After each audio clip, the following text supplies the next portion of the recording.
En cierto aspecto sí, pero voy a empezar hablando de que evolucionó mal porque, primero, en el tiempo el conflicto sirio coincidió con otra cosa que es la crisis económica, principalmente en Europa, que eso afectó muy negativamente a los medios de comunicación. Esa bajada de inversión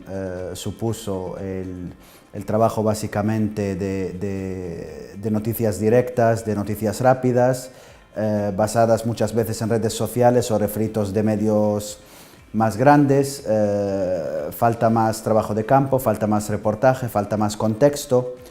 y eso en un conflicto tan complejo y tan multidimensional como el sirio, llevó a una situación desastrosa, porque un conflicto como el sirio no se puede explicar a base de titulares que quepan en un tuit, que es lo que ocurrió con el tipo de información que llegó sobre Siria. Y por supuesto, la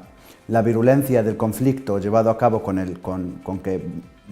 la mayor parte de los actores en Siria, tanto por parte del régimen como por parte de los grupos islamistas radicales o como las mafias que operan en cualquier conflicto, llevaron a que la situación de seguridad de cualquier periodista que quiera entrar sobre el terreno es extrema. Eso llevó a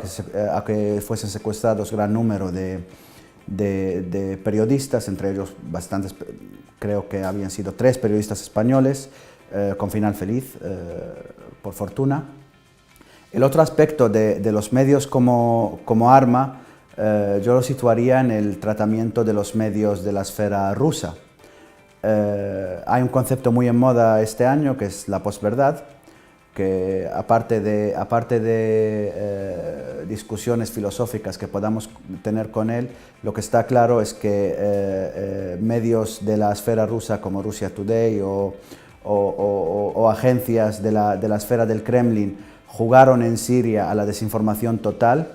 no solo a base de publicar mentiras, sino a generar tal clima de noticias encontradas y de bulos y de cosas increíbles, a que el juego hubiese sido: tú de Siria no te creas nada.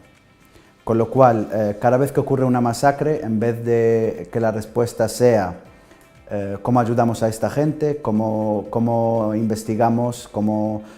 juzgamos a los culpables o cómo salvamos a los supervivientes, la discusión se convierte en ocurrió o no ocurrió, y si ocurrió, quién la fabricó. Porque parece que ahora nadie comete masacres, ahora se fabrican. Ese panorama de no te creas nada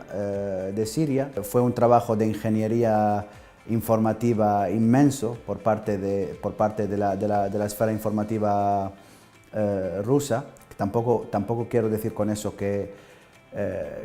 otros medios internacionales sean mucho mejores, pero bueno, creo que sus vicios no pasan por coordinarse para generar una esfera de no te creas nada.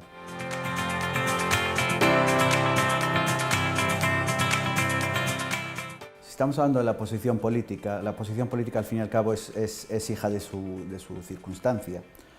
Siria es un país que vivió medio siglo de cierre político permanente, con lo cual llegamos al momento de 2011 con una sociedad sin una representatividad política arraigada, sin una vida política pública, sin elecciones, sin partidos, sin prensa libre, sin ningún tipo de interacción pública entre personas, ya sea política o social, con lo cual se fue gestando un intento de crear grupos, unos tipos de coaliciones de amplia representatividad en teoría, basadas en personalidades pues, que se intentaban elegir pues, un poco notables, antiguos prisioneros, intelectuales, escritores, gente con algún tipo de trayectoria pública, exoficiales del régimen, desertores. Esta sopa de personalidades fue incapaz realmente de llevar el peso de representar políticamente la diversidad de grupos opositores al régimen de Bashar al-Assad. Primero, lo que no se puede imaginar uno es que sea posible crear una respuesta única política que represente a todo el mundo y cuyo único común sea estar en contra de Bashar al-Assad, porque tú puedes estar en contra de Bashar al-Assad, pero tener unas diferencias políticas insalvables, como pues sería el caso, en mi caso personal, de alguien que se considera de izquierdas, que tiene una visión libertaria de la sociedad, con alguien que puede pertenecer a algún grupo más de corte conservador. Con esta persona intentar articular un programa político común es imposible, y esa labor se hace aún más complicada con la situación terrible que vive Siria en este momento,